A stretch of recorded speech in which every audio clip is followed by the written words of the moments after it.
कभी कभी सोनोग्राफी करने के बाद आपको ऐसी रिपोर्ट मिलती है कि 2 बच्चों में से एक बच्चा अंदर ही खत्म हो गया है, शांत हो गया है। डेफिनेटली परिवार के लिए और माँ के लिए बहुत ही एक इमोशनल स्ट्रेस की बात हो जाती है। यह घबराने वाली बात नहीं है। हमें बहुत ही धैर्य से इस रिपोर्ट को समझना होता है। यह प्रेगनेंसी में कभी भी हो सकता है, पहले तिमाही में या सेकेंड ट्राइमेस्टर या थर्ड ट्राइमेस्टर में, कि 2 बच्चों में से एक बच्चा अंदर खत्म हो गया है।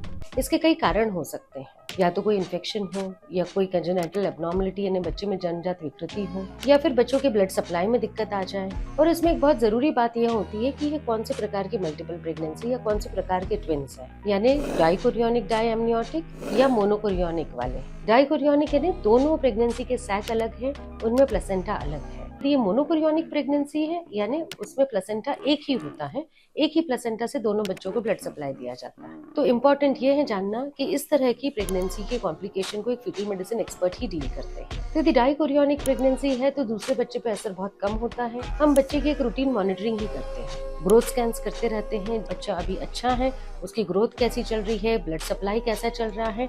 यदि ये कारण पता चल जाए तो स्थिति संभालना और आसान हो जाता है। वहीं यदि मोनोकोरियोनिक प्रेगनेंसी में यह स्थिति बने तो उसमें परेशानी की बात यह है कि प्लेसेंटा एक ही है, तो ब्लड प्रेशर के चेंजेस आने लगते हैं। तो बच्चा अब जो हमारे पास अच्छा है, उसकी मॉनिटरिंग बेहद जरूरी हो जाती है। अब आपको डॉक्टर हमेशा 15 दिन में, 8 दिन में, 10 दिन में, जैसा उन्हें स्थिति लगती है उस हिसाब से सोनोग्राफी के लिए बुलाते हैं, बच्चे की स्थिति पे नजर रखते हैं। तो इसमें घबराने की बात नहीं होती है, इसमें मॉनिटरिंग ही बेसलाइन होती है। आपके डॉक्टर जब भी आपको कहते हैं कि सोनोग्राफी के लिए आना है या फीटल एमआरआई कराना है, तो वो एक जरूरी टेस्ट होता है जो कि करना है, और इसके अंत में हम एक हेल्दी बच्चा पा सकते हैं।